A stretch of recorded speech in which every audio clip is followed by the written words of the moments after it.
जिनके ऊपर मां सरस्वती की कृपा हमेशा रहती है, दुनिया उन्हें भारत कोकिला लता मंगेशकर जी कहते हैं।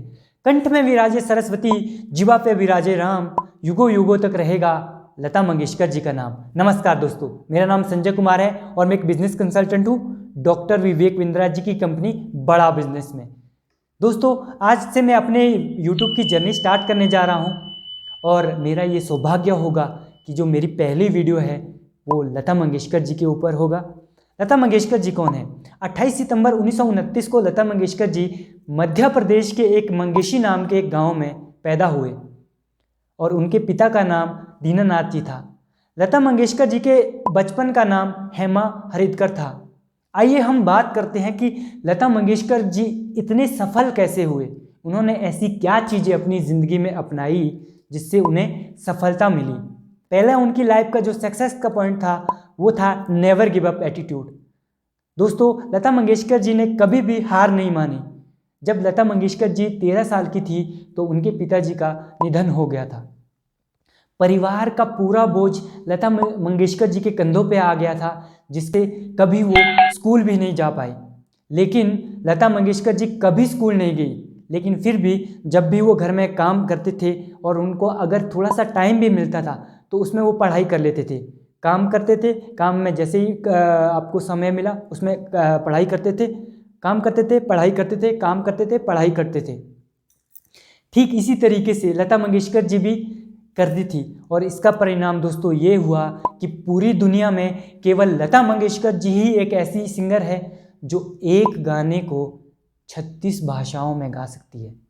केवल एक गाने को वो 36 भाषाओं में गा सकती है और लता मंगेशकर जी से ये टैग आज तक कोई भी नहीं छीन पाया।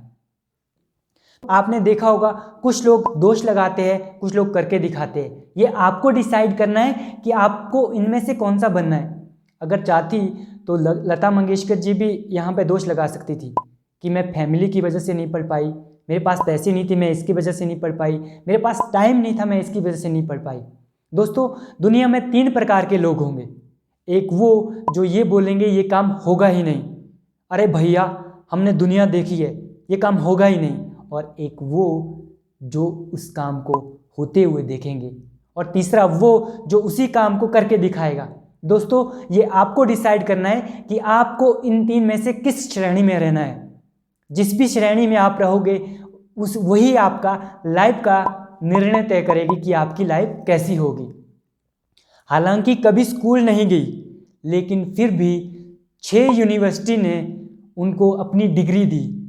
इसके साथ साथ भारत रत्न, पद्म भूषण, पद्म विभूषण, दादा साहेब फाल्के अवार्ड, ऐसे ढेरों दर्जन अवार्ड लता मंगेशकर जी को मिले हैं। मुंबई फिल्म इंडस्ट्री में लता मंगेशकर जी का पहला कदम। जब पहली बार लता मंगेशकर जी गाने की रिकॉर्डिंग करने स्टूडियो में गई तो लता मंगेशकर जी को हाथ पकड़ के उस स्टूडियो के मालिक ने बाहर निकाला और ये बोला कि अगर गाना गाना आता ही नहीं है तो तुम लोग यहाँ पे आते ही क्यों हो।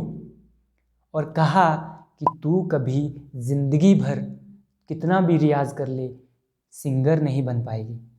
और लता मंगेशकर जी को ये बहुत बुरा लगा और लता मंगेशकर जी सोचने लगे कि कहीं मैं गलत प्रोफेशन में तो नहीं आ गई, क्या सच में मैं नहीं बन पाऊंगी एक सिंगर, क्या सही में मेरी आवाज़ इतनी अच्छी नहीं है।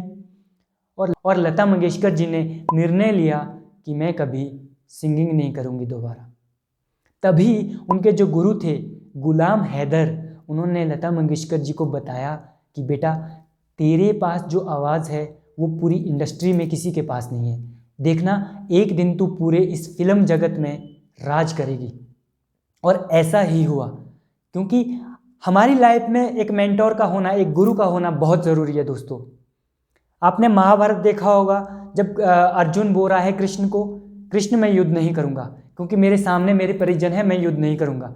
तो अर्जुन को मोटिवेट करने के लिए कृष्ण ने भगवत गीता का उपदेश दिया और अर्जुन ने ना केवल युद्ध किया बल्कि युद्ध जीता भी। दोस्तों, इसी तरीके से हमारी लाइफ में भी एक गुरु का होना बहुत इम्पोर्टेंट है।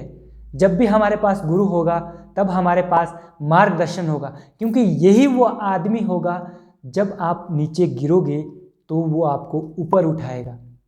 यही वो आदमी होता है दोस्तों। लता मंगेशकर जी का जब पीक पे जब उनका कैरियर था तो उस टाइम लता मंगेशकर जी बीमार हुए और जब उन्हें हॉस्पिटल लेके गए तो उस टाइम डॉक्टर ने बताया कि हमने आपको मौत के मुंह से निकाला है, आपको कोई धीमा जहर दे रहा है। और बाद में ये बात सही भी साबित हुई कि लता मंगेशकर जी का जो रसोइया था वो उनको खाने में वो धीमा जहर दे रहा था। दोस्तों, आपके मन में ये सवाल आता होगा कि लता मंगेशकर जी ने कभी शादी क्यों नहीं की, और जितने भी लता मंगेशकर जी के जो चाहने वाले हैं उनका भी अक्सर यही सवाल रहता था कि लता मंगेशकर जी ने शादी क्यों नहीं की। एक इंटरव्यू में लता मंगेशकर जी से पूछा गया कि आपने शादी क्यों नहीं की, तो लता मंगेशकर जी ने हंसते हुए जवाब दिया कि मुझे संगीत से कभी फुर्सत मिला ही नहीं कि मैं इस बारे में सोच सकूं, मुझे कभी टाइम मिला ही नहीं कि मैं इस बारे में सोच सकूं, कि मैं शादी के बारे में सोच सकूं। दोस्तों, लता मंगेशकर जी ने कहा कि जब मैं साल की थी तब भी मैं संगीत को उतना ही फोकस देती थी जितना आज देती हूँ। दोस्तों, यहाँ से हमें एक चीज़ सीखने को मिलती है कि अगर हमारा एक ही लक्ष्य हो तो हमें सफल होने से कोई नहीं रोक सकता है, क्योंकि हमारा लक्ष्य एक रखना है। इसके ऊपर भगवत गीता में कृष्ण ने एक श्लोक भी बोला है, व्यवसाय आत्मिका बुद्धि एकः कुरुनंदन बहुशाखा ही अनतश्च बुद्ध योग व्यवसायना। व्यवसाय आत्मिका बुद्धि, व्यवसाय, मेरा हाथ देखिए, व्यवसाय आत्मिका, व्यवसाय आत्मिका बुद्धि, इन तीनों को क्या है, एक कर लो। व्यवसाय आत्मिका बुद्धि, कृष्ण क्या बोल रहे हैं, इन तीनों को एक कर लो। जिस दिन आपका गोल एक होगा, आपका व्यवसाय आत्मिका बुद्धि एक होगा, आपको सफल होने से कोई नहीं रोक सकता। दोस्तों, ये आपको तय करना है। बहुशाखा हीनतस्य। आज के यूथ में प्रॉब्लम क्या आ रही है, व्यवसाय, मान के चलिए व्यवसाय, उसको इंजीनियर बनना है, व्यवसाय इंजीनियर बनना है। आत्मिका और बुद्धि गुप्ता जी की लड़की पे टिकी है। अरे भैया, अगर गुप्ता जी की लड़की पट जाए तो जिंदगी बन जाएगी। इस चक्कर में क्या होता है, ना तो वो अपनी जो व्यवसाय है इंजीनियर वो बन पाता है, ना उसे गुप्ता जी की लड़की मिलती है। इसी वजह से उसकी लाइफ बर्बाद हो जाती है। आपको एक ही सिंगल गोल रखना है दोस्तों, तभी आप ये गोल अचीव कर पाओ। ना संघर्ष ना तकलीफ तो क्या खाक मजा है जीने में, बड़े बड़े तूफान थम जाते हैं जब आग लगी हो सीने में। दोस्तों, आपको मेहनत तो करनी पड़ेगी, तभी आप अपने लक्ष्य तक पहुंच सकते हैं। मंगेशकर जी हमें 6 फरवरी 2022 को हमें छोड़कर चले गए। आपको तो पता है कि 5 फरवरी को बसंत पंचमी होता है, जिसमें सरस्वती माता की पूजा होती है, और 6 फरवरी को सरस्वती का विसर्जन होता है। तो दोस्तों, इसी सिधार गए, अपना शरीर छोड़कर स्वर्ग सिधार गए। पूरे भारतवासी लता मंगेशकर जी को सरस्वती का रूप मानते थे।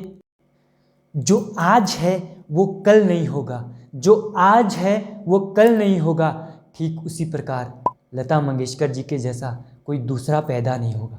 लता जी जो गा दे वो राग हो जाए, दरिया का पानी आग हो जाए। सुन ले जो इनके मधुर संगीतों को, गम में डूबा हुआ दिल भी बाग बाग हो जाए। मुझे गर्व है मैं ऐसे देश में पैदा हुआ जहाँ पे लता मंगेशकर जी के जैसे लोग पैदा हुए। दोस्तों, अगर आपको ये वीडियो अच्छी लगी तो इस वीडियो को लाइक कीजिए, शेयर कीजिए और चैनल को सब्सक्राइब करना ना भूलें। दोस्तों, अगली वीडियो आप किस पे चाहते हैं मुझे प्लीज़ कमेंट बॉक्स में कमेंट कीजिए। मैं नीचे मिलने आऊँगा और हर एक कमेंट का रिप्लाई करूँगा। आप हमारे साथ जुड़े, आपने हमारे चैनल को सब्सक्राइब किया, आपने हमारी वीडियो को लाइक किया, शेयर किया, आपका बहुत बहुत धन्यवाद।